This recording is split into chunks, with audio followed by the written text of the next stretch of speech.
जय शिवराय. पदुरांचं मोहीम ही आपली पन्हाळा ते पावनखिंड आज 12 जुलै रोजी आम्ही आमचा ग्रुप आमचे दाजी चेतन, नंतर निलेश, अनिकेत आणि आमची चेतन दाजी आणि शौर्य मोहीम आणि अनिकेतच्या मिसेस पण आहेत. त्यानंतर आम्ही शौर्य मोहीम या ग्रुपसोबत आम्ही जात आहे. आजचा पहिला दिवस आहे. जस्ट आता पहिला टप्पा म्हणता पण येणार नाही, अर्धा टप्पा पूर्ण झालेला आहे. इथे 2 किलोमीटर आम्ही पुढे आलेलो आहे. आता फक्त 2 किलोमीटर पुढे आलेलं आहे आणि अजून तरी सगळ्यांचा जोश एकदम जोरात आहे. पाहू लवकरच.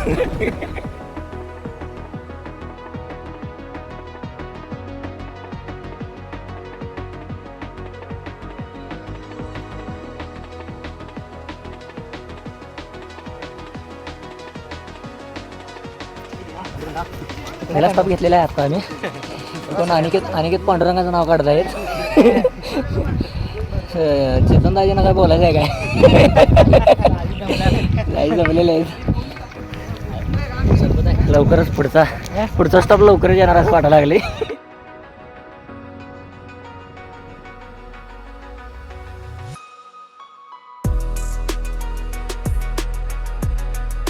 सेकंड स्टॉप आमचा मसाई पठारला आलेला आहे आणि आम्ही सेकंड स्टॉप आता जस्टच थोडं स्नॅक खाऊन आता नेक्स्ट मुवमेंटला चाललेलो आहे. आता नेक्स्ट कदाचित 10 किलोमीटर नंतर स्टॉप असेल. चलो बाय.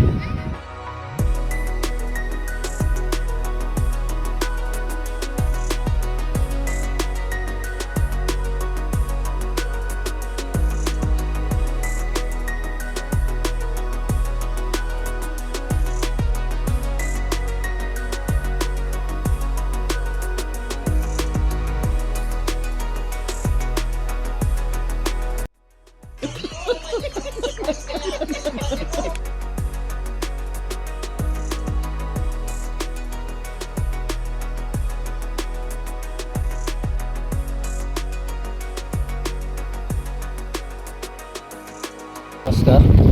पदभ्रांत मोहीममध्ये आम्हाला ज्येष्ठ लोक आम्हाला साक्षात आम्हाला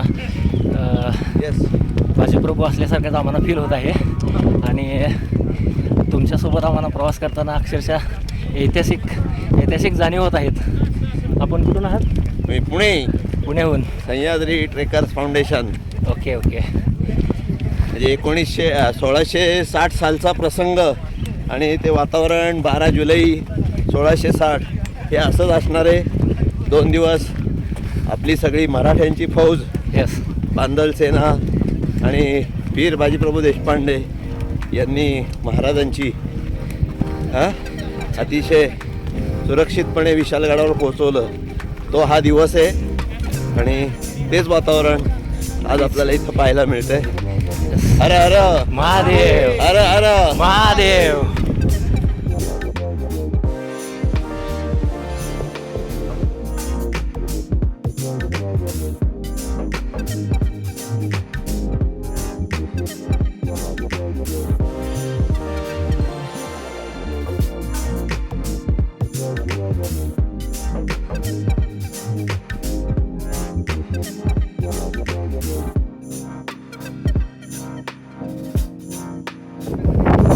तिसरा स्टॉप झालेला आहे आमचा.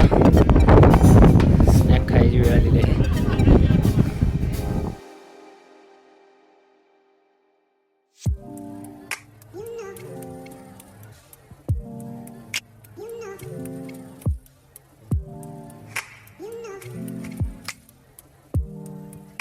अनिकेतनं उलटच केलाय. रेनकोट घातलाय, निमुक्षा काढावा लागलाय.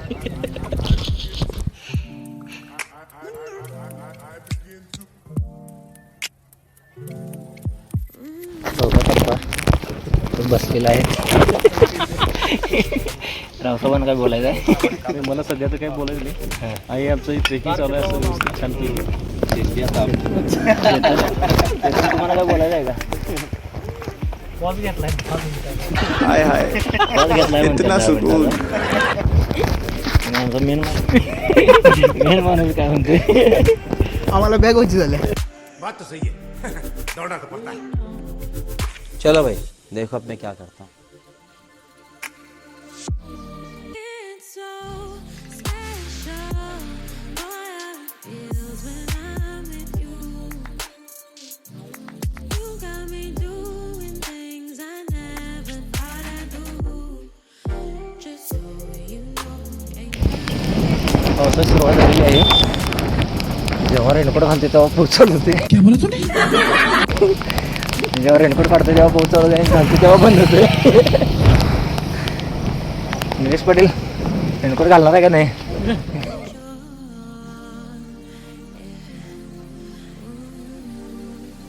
You're mine for sure.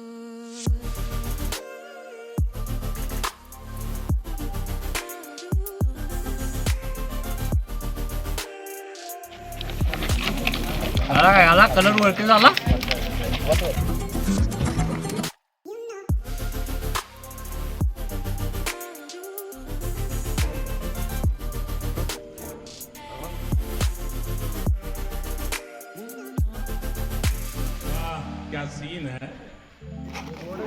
नमस्कार. 3:30 वाजलेले आहेत आणि आमचा 5वा रेस्ट आहे. आमचा 5वा टप्पा आहे. थोडं स्नॅक्स आणि हे चालू आहे. आमचा एक माणूस रेस्ट वाम खुशी घेतो. बहुतेक घोरत आहेत आमचा माणूस.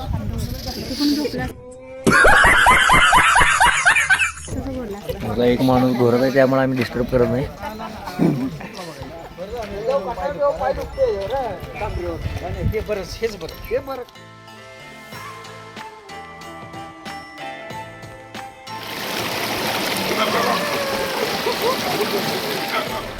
सध्या जंगलातून आता ट्रेकिंग सुरू झालेली आहे आणि आम्ही या टप्प्यावरती आलेलो आहे. 4 वाजलेले आहेत आणि स्टील नाव आहे नाम मिळते.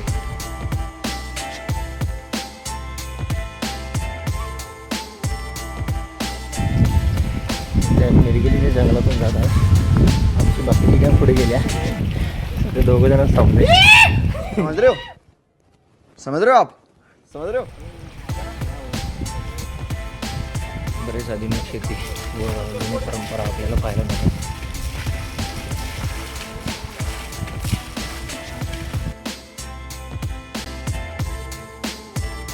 ट्रेकिंग करताना झिरमाट पाऊस चालू होता. त्या दरम्यान आम्हाला इंद्रधनुष्य पाहायला मिळाले. आम्ही जिथे स्थायी राहिलो आहे तिथे आम्हाला नाचलेली भाकरी करून घालत आहेत आमचे दाजी. आता कशी केल्यात काय माहीत नाही आम्हाला. भाजी पण केलेली आहे. निलेश साहेब पण थांबलेले आहेत वाट बघत. रुको जरा सबर करो. प्रतीक्षित आहे नाचलेली भाकरी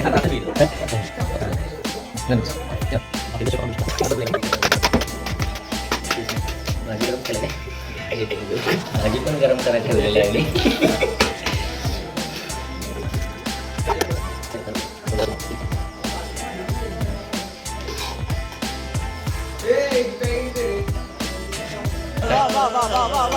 भाजी 1 नंबर केलेला आहे. व्हिडिओ घरात पण मिळत नाही आम्हाला. नाचलेली भाकरी होईल.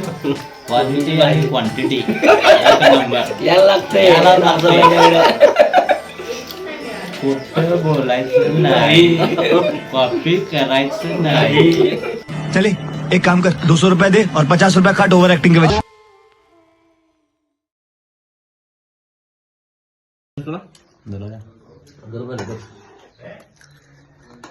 सकाळी 8 वाजता मी नाचण्याची भाकरी आणि कोबी खात आहे. नाश्त्याला आम्हाला काय अंदाज येणं झालाय. पोहे आहेत म्हणतात पण ते काय गरवण्यासारखे आहेत म्हणतात. त्यामुळं आम्ही एका घरामध्ये बनवून खात आहे. एकदम नाचणीचे पहिल्यांदाच आम्ही टेस्ट करत आहे. मग अतिशय चांगला अनुभव आम्हाला मिळाला. चांगली केल्यात दाजी. भाकरी पण गोलगोल झाली. आम्ही काल रात्री 12 तारखेला कळकेवाडी येथे थांबलेलो आहे. या माऊलीच्या घरी आम्ही थांबलेलो आहे. ही माऊली आणि या माऊलीनं आम्हाला आज इथं बाथरूम आणि त्याचं टॉयलेट असं वापरायला दिलेलं आहे. इतर कोणालाही वापरायला दिलं नाही, पण आम्हाला त्यांनी वापरायला दिलं. त्यांचा आभार मानतो मी. आज सकाळी उठून त्यांनी आमच्यासाठी भाकरी, नाचणीची भाकरी या चुलीवर, ही नाचणीची भाकरी आणि कोबीची भाजी, आणि आता त्यांनी आम्हाला चहा करून द्यायला लागल्यात. हा चहा बनवून आला त्यांनी. आणि या मगाशी विशाल म्हटला की मी भाकरी केल्या, भाजी केला, चुकीचं आहे ते. झूठ बोलो, बार बार झूठ बोलो. काहीतरी सांगत असतात. या माऊलीचं शतशः आभार. काय धन्यवाद माऊली. आणि हे आमचे 2 चोर आहेत. या 2 चोराने आम्हाला काय पण सांगितलं. तुम्ही बघू शकताय या माऊलीचं घर आहे हे. हे असं अतिशय सुंदर असं घर आहे. आणि या कळकीवाडीत आम्हाला फार छान वाटलं. धन्यवाद. चहाची व्यवस्था झालेली आहे म्हणा. चहा कसा आहे रावसाहेब? एक नंबर आहे चहा. नंबर क्वालिटी क्वालिटी आणि क्वांटिटी यायला लागते. दुसरा दिवस चालू झालेला आहे. आता आम्ही पावनखिंडच्या दिशेने चाललेलो आहे. आज काहीतरी 20 किलोमीटरचा प्रवास आहे आणि आम्ही आता सुरुवात करत आहे. त्या बॅगा या आयचीमध्ये टाकल्या आणि चेतन जस्ट आता आवरून आलेला आहे. माझी सगळी गँग आलेली आहे. पीछे देखो, पीछे पीछे तो देखो.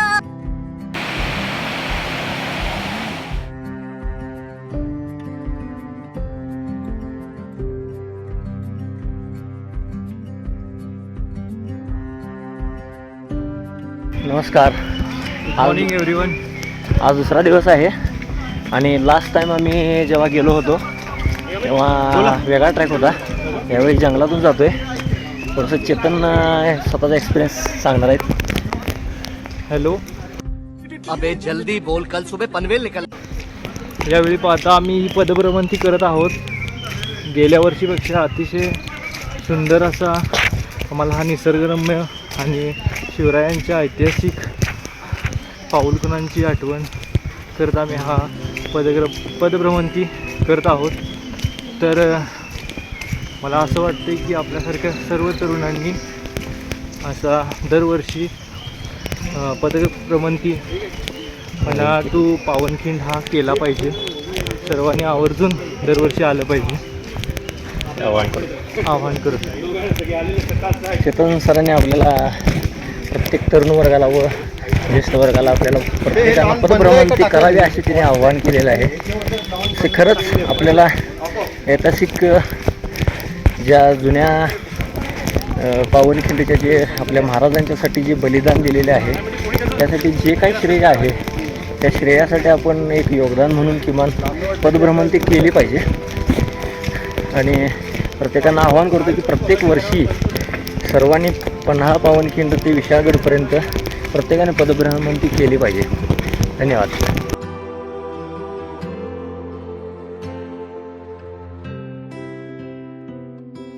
आता छोटासा बोर्ड लावलेले आहेत आम्हाला आणि इकडं जाण्यासाठी मार्ग दाखवायला आलेत आणि तो कसा आम्ही बघायला आणि कसा जायला.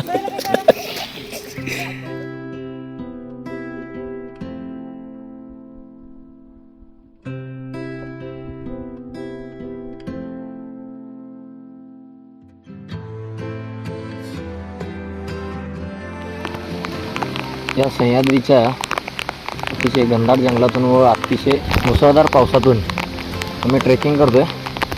तसेच आमचे मेंबर थोडे रेस्ट अवस्थेत आहेत आणि निसर्गाचा आस्वाद घेत आहेत. आणि आता कंटिन्यू आमचे पूर्ण पावनखिंडपर्यंत आता पायी मोहीम आता 5 किलोमीटर येथे राहिलेले आहे. आणि आम्ही नेक्स्ट पॉईंट आमचा पावनखिंडपर्यंत असेल आणि लवकरच आम्ही आता एक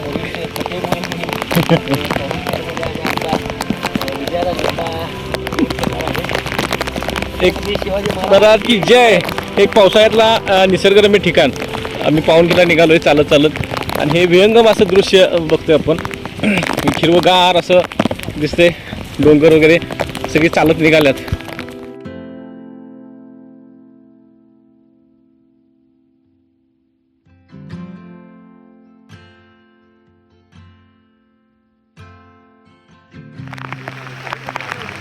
सध्या पाऊस जोरात चाललेला आहे आणि पावसामध्ये आम्हाला बरेच चिखल पाणी आणि आम्हाला म्हणजे अनुभव मिळत आहेत.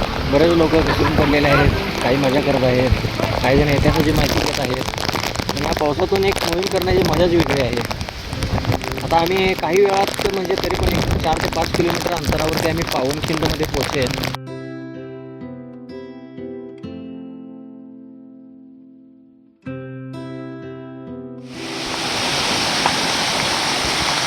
आता शिवकालीन मार्ग येथे आलेला आहे पांढरपाणी गावाजवळ. ते महाराजांनी स्वतः लढायचं पहिलं ठिकाण जे की स्वतः तिथं आपले महाराजांनी पायवाट चालू केली. म्हणजे दगडी बांधकाम किंवा दगडी रोड आहे असे समजा. त्याला अजूनही आपल्या 350 वर्ष झाली तरी अजूनही अशा रोडाने अतिशय चांगल्या प्रकारे रोड स्थायी म्हणजे व्यवस्थित आहे. आणि आपण तुम्हाला दाखवतो आम्ही चाललेलो आहे आतमध्ये, जे की पुढे स्वतः महाराजांनी किंवा महाराजांच्या मावळ्यांनी आपल्याला ते बिल्टअप केलेलं आहे. दगडी रोड असा म्हणला तरी चालेल त्याला. तर तुम्हाला पुढे गेल्यानंतर दाखवेन. हा शिवकालीन मार्ग 350 वर्षापूर्वी जो बांधला गेला होता तो घोडी पायदळी व आपल्या मराठी सैन्यांच्यासाठी जो दगडी आपला रोड आहे असं समजा, तो अजूनही 350 वर्षांच्या अजूनही टिकलेला आहे. व ही आपली वीर बाजीप्रभू व छत्रपती शिवाजी महाराजांची शेवटची भेट होती इथे. आणि आपण त्यांना खरंच एक वंदन करू.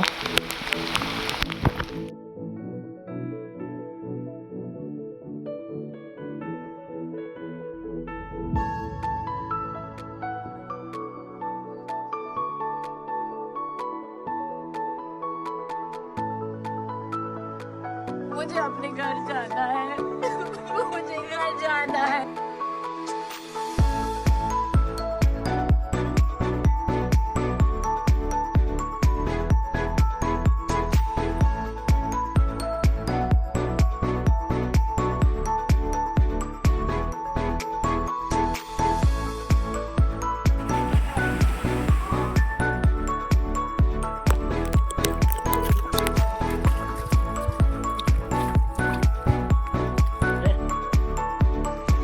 चिखलदरा व पावसाच्या सरीतून आम्ही ट्रेकिंग करत आहे. पाहू शकता आपण चिखल.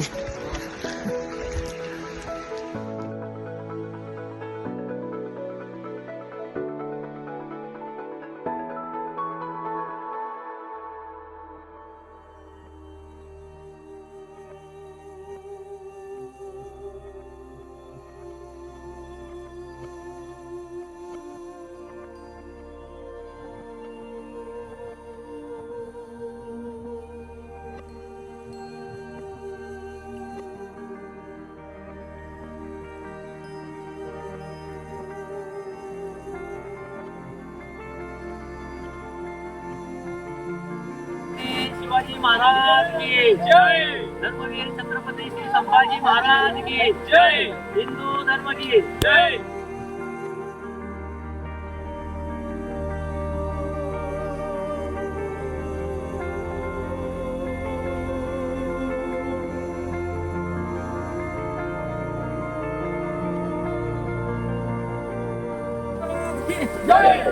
संभाजी महाराज की जय.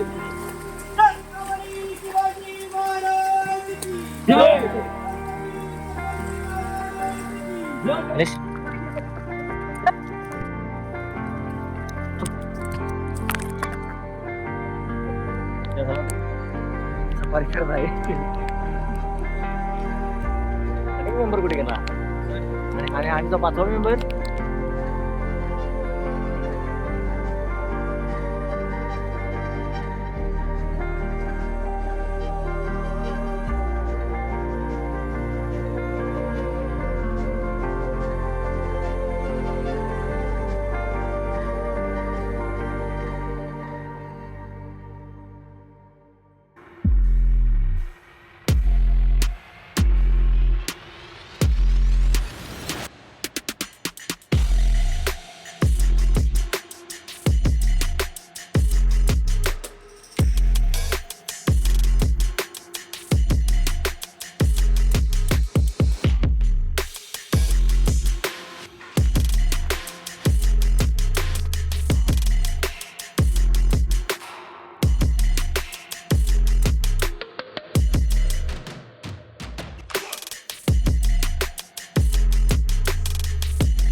सध्या आम्ही आंबेवाडी जवळ आलेलो आहे आणि आता जंगलामधून आमची आता ट्रेकिंग होत आहे आणि सध्या चेतनदाजींच्या थोडंसं क्रॅम्प आल्यामुळे थोडंसं आमचं स्पीड कमी झाले सगळ्यांचंच. साला हे दुःख काय खतम नाही होता बे. पण माणूस काय ऐकणं झालाय, पाऊस पडला तरी थांबाय नाही म्हणतोय.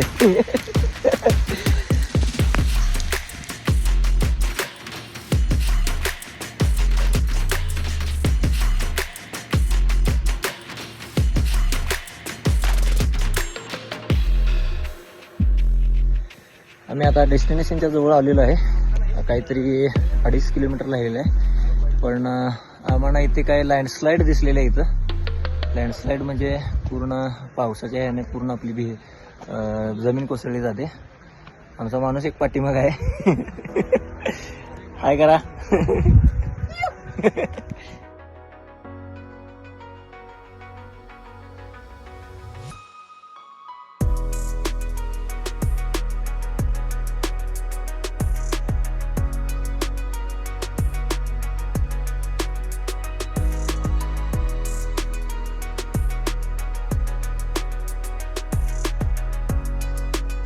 नमस्कार, मी गणेश अर्गे. आमचा शिरोळचा ग्रुप हा शौर्य मोहीम यांच्या टीममार्फत आलेला.